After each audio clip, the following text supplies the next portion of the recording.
بسم اللہ الرحمن الرحیم۔ السلام علیکم ڈیئر اسٹوڈنٹس، ہسٹری آف اسلام کی کلاس میں خوش آمدید۔ جیسا کہ آپ جانتے ہیں کہ کل ہم نے ہارون الرشید کی شخصیت و کردار کے بارے میں پڑھا تھا اور ان کی شخصیت کے کچھ پہلوؤں پر روشنی ڈالی تھی،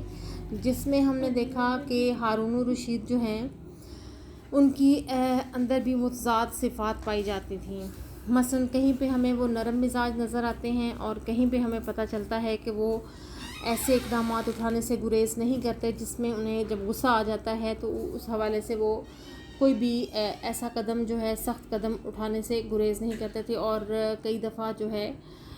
بہت سخت قدم جو ہے وہ اس صورتحال میں اٹھا لیتے تھے۔ اسی طرح سے ان کے بارے میں ہم نے پڑھا کہ ان کے مزاج کے اندر عدل و انصاف کا عنصر بھی غالب تھا، اور ایک دفعہ ہم نے پڑھا کہ واقعہ جس میں میں نے آپ کو بتایا کہ جس طرح سے کسی ایک سائل نے یہ شکایت کی کہ فلاں جگہ پہ جو ہے وصولیاں زیادہ ہوئی ہیں، تو آپ نے اس کا بڑا نوٹس لیا اور پھر اس کو باقاعدہ سزائیں دیتے تھے۔ اس کے علاوہ انہوں نے جو ہے ان کا مختلف علاقوں کے دورے کرنا، اپنا راتوں کو بھیس بدل کر جانا بھی ہمیں نظر آتا ہے۔ اس کے علاوہ ہم دیکھتے ہیں کہ انہیں ہارون الرشید کے بارے میں یہ کہا جاتا ہے کہ دین اسلام سے ان کی گہری وابستگی تھی اور انہیں پابندی مذہب کا ہر وقت خیال رہتا تھا،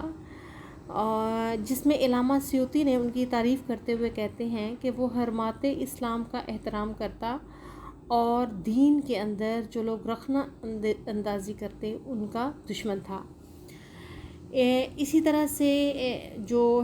علامہ ابن خلدون تھے، علامہ سیوطی تھے اور طبری جو ہیں، انہوں نے لکھا کہ وہ 1 سال جہاد کرتا تھا اور دوسرے سال زیارت کعبہ کو جاتا تھا۔ جب وہ حج کے سفر پہ روانہ ہوتے تو ان کے ساتھ بہت زیادہ لوگ ہوتے اور ان لوگوں کا کھانا پینا تمام جو ہے وہ اس کے ذمہ ہوتا تھا۔ اسی طرح ہم دیکھتے ہیں کہ انتظام سلطنت کے حوالے سے ہم دیکھیں تو وہ خلیفہ منصور کا پیروکار تھا، لیکن ثقافت میں وہ اس کے برعکس تھا۔ جیسے خلیفہ منصور جو ہے اس کا جو رویہ تھا وہ اس طریقے سے تھا کہ وہ بہت سوچ سمجھ کے خرچ کرتا تھا، روپیہ پیسہ خرچنے میں وہ فیاضی کا اظہار نہیں کرتا تھا۔ اور لیکن ہارون الرشید کے بارے میں یہ کہا جاتا ہے کہ جب ہارون کو پتہ چلتا کہ فلاں جب یا وہ مختلف اشعار سنتا یا وہ دیکھتا کہ یہ جو ہے لوگوں نے کوئی اچھا کام کیا ہے تو وہ ان کو نوازنے سے دریغ نہیں کرتا تھا۔ اسی طرح سے ہم دیکھتے ہیں کہ رسول اللہ صلی اللہ علیہ وآلہ وسلم سے اس کو بہت محبت تھی، اور جب بھی نبی پاک صلی اللہ علیہ وسلم کا نام لیا جاتا تو وہ ہمیشہ جو ہے صلی اللہ علیہ سیدی کہتا، اور کہا جاتا ہے کہ ایک دفعہ ہارون کے سامنے ایک حدیث پڑھی گئی کہ میں چاہتا ہوں کہ اللہ کے راستے میں قتل ہو جاؤں، پھر زندہ ہوں، پھر قتل ہو جاؤں، تو شدت جذبات سے ہارون کی جو ہے وہ چیخ نکل گئی۔ یہ اسی طرح سے جو ہے مطلب ان کی بہت سارا ہمیں پتہ چلتا ہے جو واقعات ہیں جس سے ہمیں یہ تاثر ملتا ہے اور ہمیں پتہ چلتا ہے کہ وہ حب رسول صلی اللہ علیہ وآلہ وسلم میں بہت زیادہ ان کو رسول اللہ صلی اللہ علیہ وآلہ وسلم سے بہت زیادہ محبت تھی اور آپ کی حدیث کا بہت زیادہ احترام کیا کرتے تھے۔ اسی طرح سے ہم دیکھتے ہیں کہ جہاد کا بھی ان کو شوق تھا۔ جب بھی انہوں نے دیکھا کہ رومی جو ہیں وہ سلطنت پہ حملہ آور ہو رہے ہیں اور مسلمانوں کو نقصان پہنچانے کی کوشش کر رہے ہیں، تو چاہے وہ شہزادگی کا دور ہو یا چاہے وہ بعد کا دور ہو، ہارون نے اس میں ہمیشہ سے کوشش کی کہ وہ بھرپور طریقے سے جو ہے وہ اس جہاد میں حصہ لے، اور وہ مسلسل جو ہے جنگوں میں شریک ہوتا اور کفار کے خلاف جو ہے ان جنگوں کے اندر جو ہے وہ شرکت کرتا۔ اور پھر اس نے obviously جس طرح سے ہم نے ان کے ابتدائی دور میں ہم نے پڑھا کہ ہارون نے ان کو شکست دینے میں اہم کردار ادا کیا۔ اسی طرح سے ہم دیکھتے ہیں ہارون جو ہے ہمیں وہ ایک ایسا شخص نظر آتا ہے جو مختلف شورا ادبا جو کہ اس کے دربار میں موجود ہوتے تھے ان کے لیے بھی وہ ایک سرپرست کی حیثیت رکھتا تھا۔ مثلا کوئی اچھا شعر کہتا تو وہ اس سلسلے میں جو ہم دیکھتے ہیں کہ وہ بہت زیادہ اس پہ خوش ہوتا تھا، خوشی کا اظہار کرتا تھا، اور جب اس کے سامنے کچھ اچھے اشعار کہے جاتے تو وہ ان لوگوں کو انعام و اکرام سے نوازنے میں بالکل بھی کنجوسی نہیں کرتا۔ اسی طرح سے ہم دیکھتے ہیں کہ ایک شخص جس کا نام اسحاق موصلی تھا، اس کو ایک قصیدہ کہنے پر اس نے 2 لاکھ دینار جو ہے وہ انعام دیے۔ پھر ہم دیکھتے ہیں کہ اس دور میں بہت ساری چونکہ لوگوں کے اندر بھی شوق بہت پیدا ہوتا ہے مختلف علوم و فنون سے متعلق، کہ بادشاہ اگر ان کی سرپرستی کر رہا ہے تو ایک مقابلہ بازی کا ماحول بھی پیدا ہوتا ہے۔ تو لوگ جو تھے وہ واقعتاً جو ہے اس چیز سے ان کے اندر ایک لگن شوق جو ہے وہ پیدا ہوا۔ پھر ہم دیکھتے ہیں کہ موسیقی کے حوالے سے اس دور میں جس طرح سے آپ نے اکبر کے دور میں تان سین کے بارے میں سنا ہوگا، اسی طرح سے موسیقی کے حوالے سے ان کا نام آج بھی زندہ ہے، اگرچہ کلاسیکلی موسیقی اور اس طرح کی چیزیں جو ہیں وہ مطلب جو بچے ہیں یا بچیاں ہیں جو آج کل وہ زیادہ تر پاپ میوزک یا اس طرح کے گانوں میں دلچسپی رکھتے ہیں، لیکن جو بھی شخص تھوڑا سا بھی جانتا ہے وہ ان ناموں کے بارے میں ضرور جانتا ہے کہ یہ لوگ زمانے جو ہے پچھلے زمانے میں موجود تھے، جیسے مغلوں کا دور ہے۔ تو اسحاق موصلی کا نام جو ہے، ابراہیم موصلی اس دور کا ایک ایسا مشہور موسیقار اور گانے گانے والا تھا کہ جس کو اپنے کام میں بہت زیادہ مہارت تھی، اور ان کے بارے میں کہا جاتا ہے کہ ہارون الرشید ان کی خوب سرپرستی کرتے، انہیں انعام و اکرام سے نوازتے تھے۔ جب بھی وہ کوئی اچھا شعر کہتا یا کوئی گانا ایسا ہوتا جو وہ گاتا تو وہ اس چیز سے بہت زیادہ خوش ہوتے تھے۔ ہارون الرشید کو ہم اگر اس لسٹ میں دیکھیں کہ وہ ہمیں کس سطح پہ نظر آتے ہیں، تو اس حوالے سے ہم دیکھتے ہیں کہ ہارون کا جو دور ہے وہ ایک شاندار باب ہے۔ ہارون کی اپنی شخصیت میں جو اس کی اچھائیاں تھیں، جو اس کی پر اثر شخصیت تھی، اور اس کی جو خوبیاں تھیں جس میں ہم خوش دلی، فیاضی اور زرپاشیاں، یعنی کہ لوگوں کو اوپر جو اچھا کام کرتے ہیں، روپیہ پیسہ نچھاور کرنے میں وہ کسی قسم کی کنجوسی کا اظہار نہیں کرتے تھے،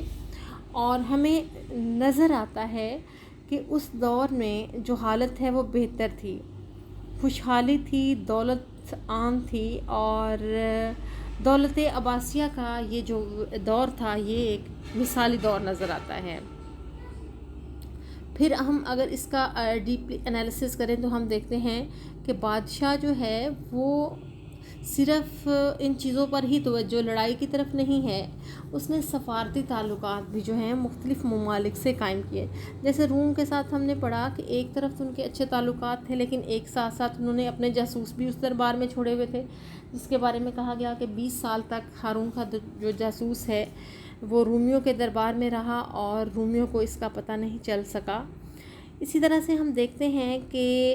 جو ضروریات زندگی کی چیزیں تھیں اور جو ہر شخص کو کے لیے بہت ضروری اشیاء تھیں وہ بہت سستی تھیں، اور اس کے علاوہ امن و سکون کے حوالے سے دیکھیں تو امن و سکون کا دور ہمیں نظر آتا ہے، جس میں ہر طرف خوشحالی ہے، امن و امان ہے، لوگ اپنی زندگیاں جو ہیں بڑے اچھے طریقے سے گزار رہے تھے۔ اور جیسا آپ نے مہدی کے دور میں بھی پڑھا کہ وہاں پہ بھی ایون جو فقراء تھے اور گداگر تھے ان کے بھی وظائف مقرر کر دیے گئے، اور ان کو اس چیز کو بین کیا گیا ٹوٹلی، اور واقعتاً جو لوگوں کی ضرورت کی اشیاء تھیں ان کو پہنچائی جاتی تھیں۔ اس کے علاوہ ہم دیکھتے ہیں کہ اس دور میں ہمیں بڑے بڑے علماء، فقہاء، شعراء، طبیب اور تاریخ دان ہمیں نظر آتے ہیں، اور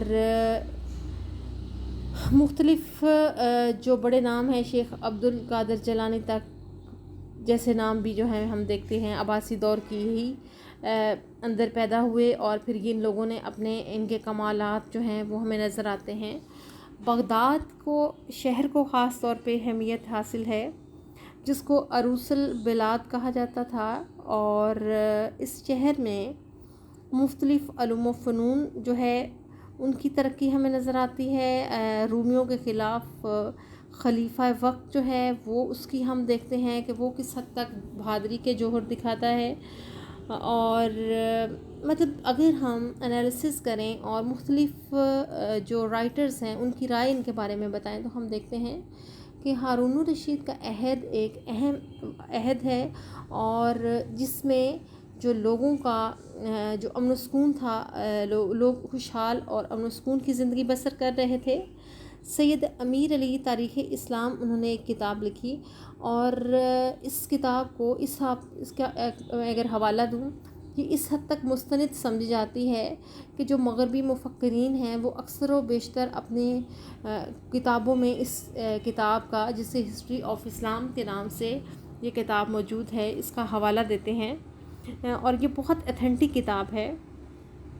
اگر آپ تاریخ میں دلچسپی رکھتے ہیں اور تاریخ اسلام کے بارے میں کوئی اتھینٹک کتاب پڑھنا چاہتے ہیں تو آپ سید امیر علی کی تاریخ اسلام جو ہے اس کو پڑھیں۔ اس کے ساتھ ساتھ مطلب جو آپ کو بیسک نالج ملے گا، آپ کتابوں کے حوالے سے عموماً ہم لوگ امتحانی نقطہ نظر سے چیزوں کو تیار کر رہے ہوتے ہیں، لیکن اگر آپ جنرل ہسٹری کو پڑھنا چاہتے ہیں تو آپ اس کو پڑھیں۔ اسی طرح سے ہم دیکھتے ہیں کہ سید امیر علی جو ہیں ان کی رائے جو ہے ان کے بارے میں کیا ہے، وہ کہتے ہیں تاریخ و تنقید کے کسی بھی معیار پر جانچنے کے بعد ہم ہارون الرشید کو دنیا کے عظیم حکمرانوں میں اس کا شمار ہوگا۔ اسی طرح سے ایک اور جو مورخ ہے وہ کہتے ہیں کہ عباسی دور کو دیکھنے کے بعد مسلمانوں کی تہذیب، نفاست پسندی اور امارت کا اندازہ ہوتا ہے۔ ولیم مور کا نام آپ نے سنا ہوگا، ان کے بارے میں بھی کہا جاتا ہے کہ انہوں نے بھی جو ہارون الرشید کے بارے میں رائے دی،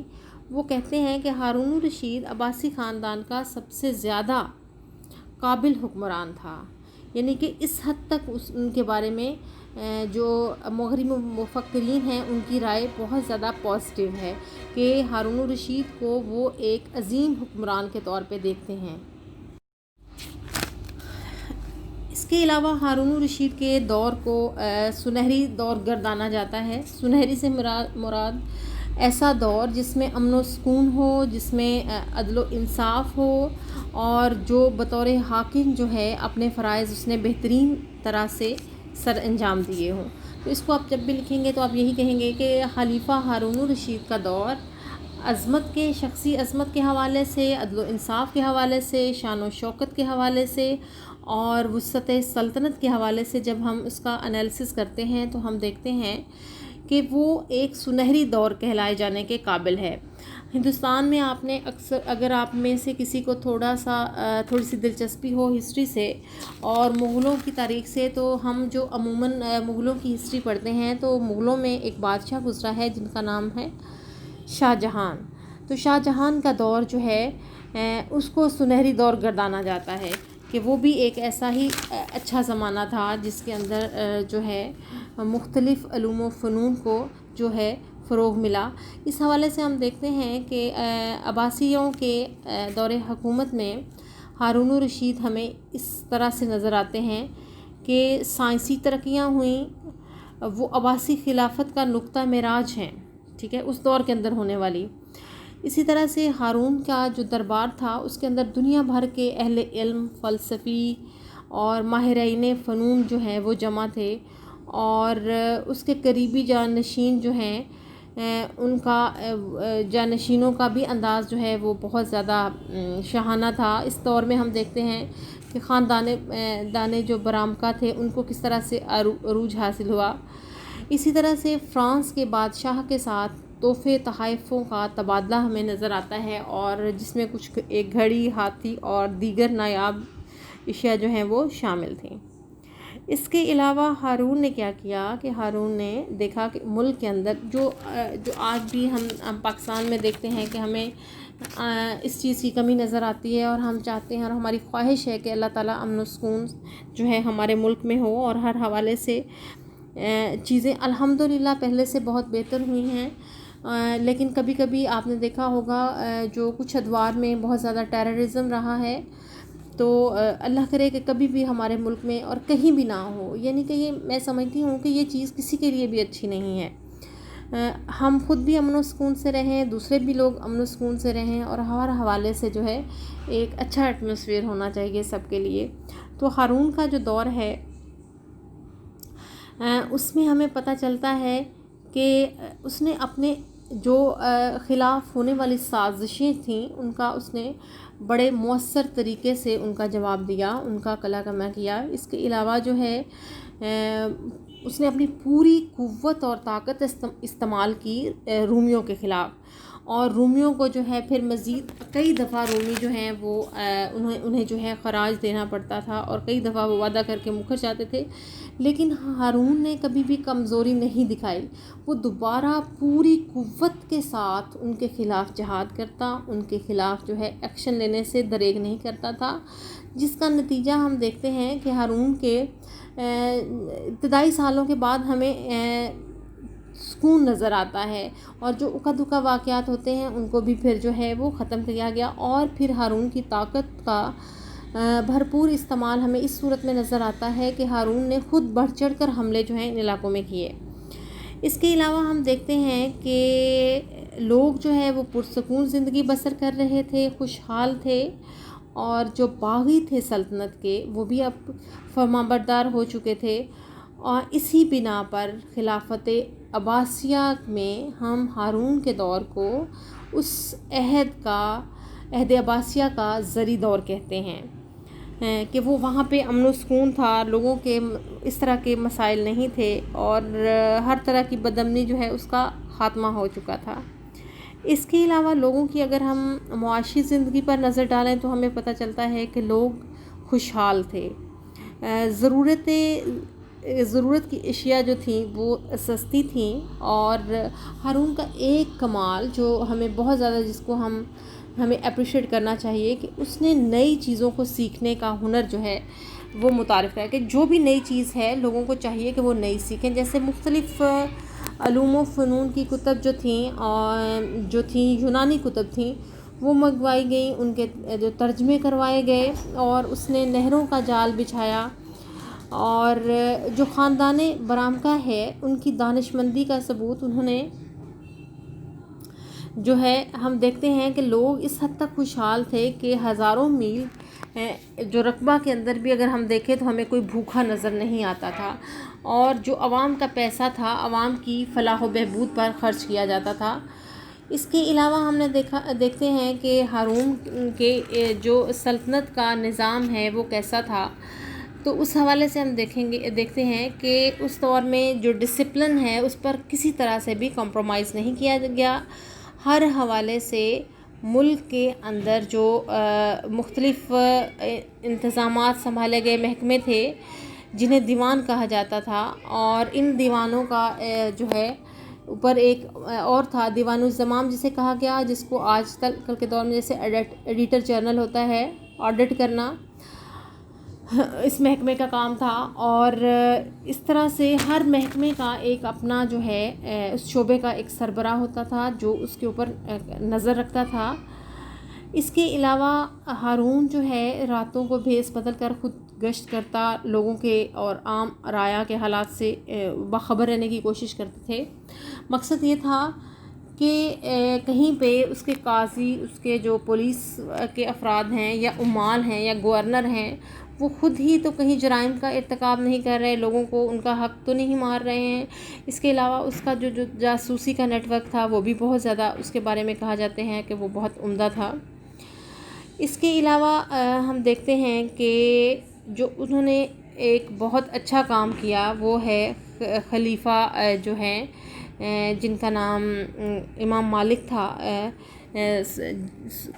جو امام ابو یوسف کو جو ہے انہوں نے قاضی القضاۃ جو بنایا، یہ اس دور کا ایک اہم جو ہے اسٹیپ ہے۔ اور اس کے علاوہ جو ہے وہ خلیفہ جو ہیں ہفتہ میں 2 دن عدالت خود لگاتے، جس میں وہ خود بیٹھتے تھے اور رعایا کے جو چھوٹے چھوٹے مسائل ہوتے تھے وہ اس کو حل کرنے کی کوشش کرتے تھے۔ اس سے ان کا مقصد یہ تھا کہ لوگوں کی وہ پہنچ میں رہیں، کوئی ایسی بات ہو جو لوگ کہنا نہیں چاہتے ہوں گے، دوسرے لوگوں سے نہیں کہہ پاتے ہوں گے، وہ ڈائریکٹ خلیفہ جو ہے اس کو وہ کہہ سکیں۔ اس کے علاوہ پولیس کے حوالے سے ہم دیکھتے تھے کہ اس دور میں پولیس کا جو تاثر ہمیں ملتا ہے وہ ایک بہت اچھا ڈپارٹمنٹ تھا، جس میں ہم دیکھتے ہیں کہ انہوں نے پولیس کو 3 حصوں میں تقسیم کر دیا۔ پہلی قسم کو کیا کہا گیا؟ شرطہ، ٹھیک ہے، شرطۂ آسما کا نام دیا گیا، جو کہ کیپٹل کے اندر جس کی موومنٹ ہوتی تھی، دارالخلافہ کی پولیس جو تھی۔ اسی طرح سے اہل و عیال جو ہے خلیفہ کے تھے، ان کی حفاظت کی ذمہ داری ان کے ذمے تھی۔ اس کے علاوہ ہم دیکھتے ہیں کہ پولیس کی جو دوسری قسم تھی اس کو کہا گیا صاحب الشرطہ، ٹھیک ہے۔ اس کے ذمے کیا تھا کہ ملک کے اندر امن و امان قائم رکھنا، لوگوں کی جان و مال کا تحفظ کرنا، اور اگر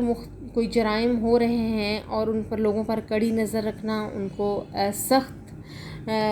سزاؤں کو نافذ کرنا، اور اگر کوئی ایسے اشخاص مل جاتے ہیں جن کے اوپر شبہ ہے تو ان کو وقت سے پہلے ہی گرفتار کر لینا، تاکہ وہ واقعہ جو ہے وہ وقوع پذیر نہ ہو سکے۔ اسی طرح سے ایک اور پولیس کی قسم تھی جس کو حرس کہا گیا ہے۔ ان کی حیثیت کے بارے میں کہا گیا کہ یہ خلیفہ کے باڈی گارڈ تھے، جو خلیفہ کے قریبی لوگوں کا یا خلیفہ کی جو حفاظت اس کے ذمے تھی، اور اس فورس کے سربراہ کو صاحب حرس کہا جاتا تھا، جو ہمیشہ خلیفہ کا قریبی ساتھی ہوتا تھا، اور خود خلیفہ جو تھے وہ اس کی تقرری کرتے تھے۔ تو یہ تو تھی خلیفہ ہارون الرشید کے دور کے ہونے والے اہم واقعات۔ اس پر ہم کچھ کل مزید نظر ڈالیں گے کہ خلیفہ ہارون الرشید کے دور کو سنہری کیوں گردانا جاتا ہے، خلیفہ ہارون الرشید کے دور میں کون کون سی جو ہیں ترقیاں ہوئیں، اور کیسے جو ہے واقعات ہوئے۔ اس کے اوپر ہم کل مزید جو ہیں وہ کچھ پڑھیں گے، ٹھیک ہے۔